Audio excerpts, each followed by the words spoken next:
With Governor Jim Justice after he delivered his 7th State of the State address. Governor, you've had some time to think about it. You've talked with some people who watched and listened. How do you think it went? I thought it went well, Kenny. It was a lot of information, and it took, a lot of time to do it. Like I said over and over, and I said it in jest. I said, the more you clap, the longer this is going to take and everything. But we had a lot of applause and a lot of good stuff and a lot of great stuff to deliver. The number one thing being the 50% reduction in income tax. There's no question that's a giant thing. The only thing in the whole speech that I forgot, because I'm not doing it from a teleprompter at all and everything, but was the fact that in our $1.6 billion of surplus that we're going to have this year, we're bucketing an emergency fund, another rainy day fund for all practical purposes of $700 million that we can draw from if we come up a little short on our PIT as we go forward. I don't think we will, but it's a great insurance policy. It feels like this is deja vu all over again in some aspects, because you worked on the personal income tax proposal last year. The Senate had other ideas, and everything fizzled out, and we got what we got, Amendment 2, which was soundly defeated. The Senate looks like it's wanting to head down another path again this year. So what do you think you can do to push your plan to the Senate to make them understand or realize that your plan might be better, or that that's the way we should be going? Well, Kenny, first of all, the House, at least for this time right now, is solidly with me. From the standpoint of the Senate's plan, it's a retrade of Amendment 2, and we know where we went on Amendment 2. From the standpoint of the Senate gave us some real wisdom, because they kept pushing to go bigger, go to 50%. And so we started running all the numbers, and we figured a way that we can do that. Now, along the way, really and truly, when it really boils right down to it, I would attune this to a hunting story. If you're going to go squirrel hunting, you got to go with a full choke gun. If you're going to go bird hunting, you need to be with an improved cylinder gun, a wider pattern and everything. And then the gun manufacturers came out and said, I'll tell you what we're going to do, we're going to have a modified choke gun. Well, it's really not good for squirrel hunting, it's really not good for bird hunting, it's kind of good for a lot of things. If we don't watch out, that's the way we're going to go. We're going to end up with a modified choke gun that's really kind of good for a lot of things, but really not good for anything. And if we don't watch out, that'll be a big mistake. How much is your personal relationship or professional relationship with Senate President Blair going to play into all of these negotiations? I'm sure it'll, come into play. There's no question. I don't harbor bad feelings about Senator Blair at all. I didn't like the fact that, that basically we went down a path when I first introduced the personal income tax reduction of 10%, that then all of a sudden it became a reality that the problem was they had been going a different way that I didn't know anything about. And I personally believe that the people needed to understand the entire picture and then vote. And that's what they did. Now, from that standpoint, then it became, an emotional issue, a criticism of one another or whatever it may be. Senator Blair's a good man. And literally, I really appreciate, we had breakfast this morning and everything, and I really appreciate the fact that he said in the breakfast, we wanted to go to 50%. They did, and they pushed us to go that way, and that was really good and everything. But in all that and everything, he said, we're going to really look hard at this and everything, because at the end of the day, this may be a great plan for West Virginia. And all you got to do is look at the tax publications. All you got to do is look. Every single one says this moves the needle. This gives us growth and population in our state, and this is what we need to do. Moving beyond the tax issue, one of the big things you talked about last night, you created that new class, the Knights of West Virginia. Right. But you mentioned the Business Knights of West Virginia, and you rattled off the 29 companies, I think, who did business, and you introduced 2 more last night. How have we had that success? From what I'm told by business people, the way that it's been structured, that everybody is in the room at the same time. They can talk to the permitting people, they can talk to the finance people, they can talk to the property people. It's more convenient in West Virginia, and it's easier to get things done. We've done it over and over, Kenny. We have taken all the people, all the secretaries and everything, and introduced them and shown them how we expedite things in West Virginia. We do it right. We do it right, but there's a lot of states really and truly that stub their toe in many, many, many layers of red tape and everything. We want to do it right, but we absolutely want to do it expediently. Now, with all that being said, in addition to that, what we've been able to do for the first time in the state history, we've had surpluses to where we could go out and recruit and compete with others. We don't want to get in a situation where we don't have those surpluses and we can't continue to do what we're doing.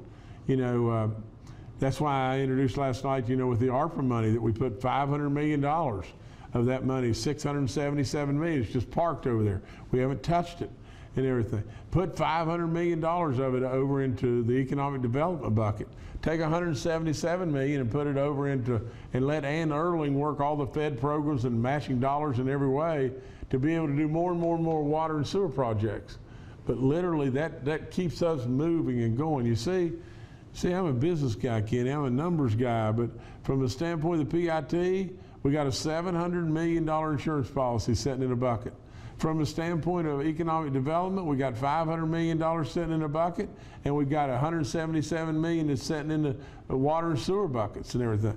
Absolutely, to me, and then at the end of the day, with our surpluses that are projected for this year, we're going to have an additional $400 million that's unappropriated. So absolutely, all the numbers, all the stars line up, and that's what you got to do. It looked like you were portioning out money to problem areas to help fix some of those problem areas with the different appropriations that you want to make during the year.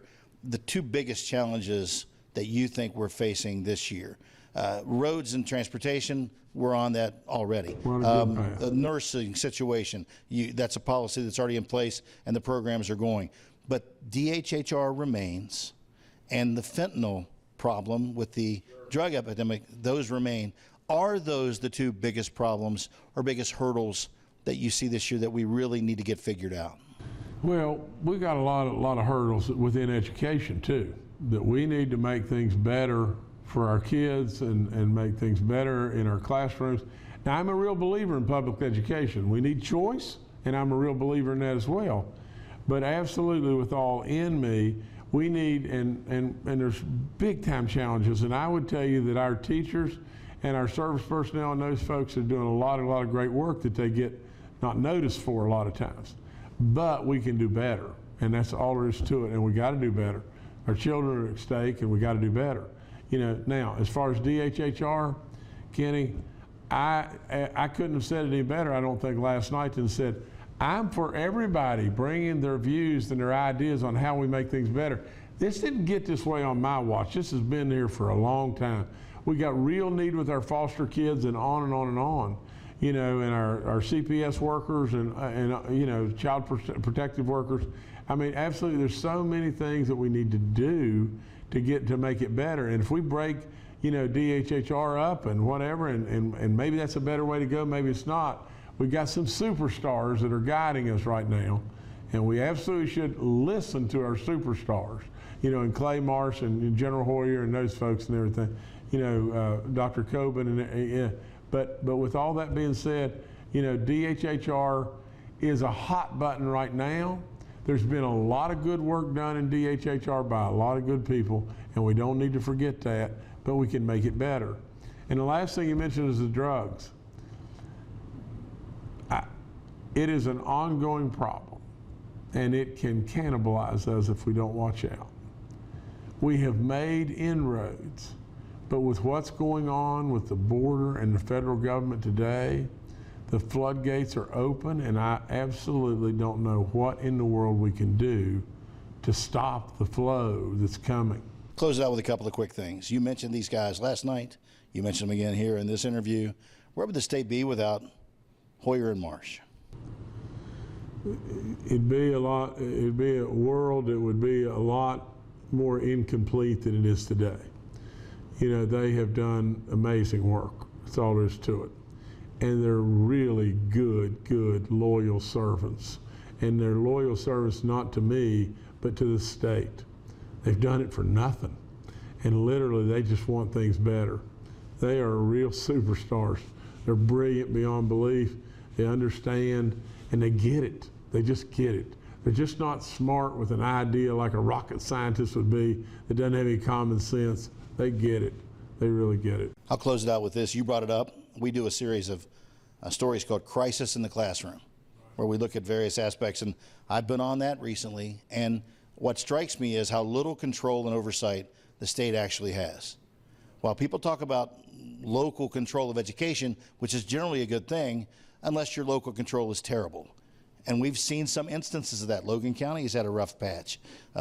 Clay County is going to get some help on figuring out finances. It was just ruled yesterday. So while the state board is charged with overseeing and trying to make sure things run smoothly and has to step in, when things are code red, an emergency, much of the control for finances and curriculum lies at the local level.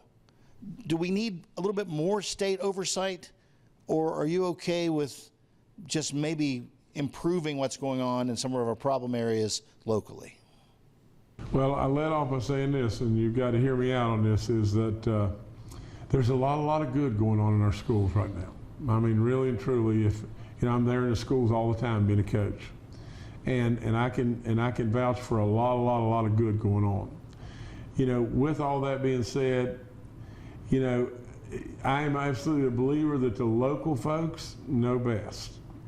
However, you saw me last night promise that I'd be introducing a bill basically that would be directed right at putting all the curriculum, all the stuff that's going on in the classroom online. To where our parents, all of us know what's going in our kids' heads and everything. And because we can get way out of bounds there and everything. But absolutely, Kenny, to turn your back on what the parents' wishes are, to turn your back on just and make it just an academia deal and whatever it may be, we need to listen to our people. I mean, this is one that you're never going to go from here to here. You're not. This is one that you make baby steps, baby steps, baby steps, and before you know it, you're really where you want to be. Governor, thank you for your time very much. No, thank you so much, Kenny.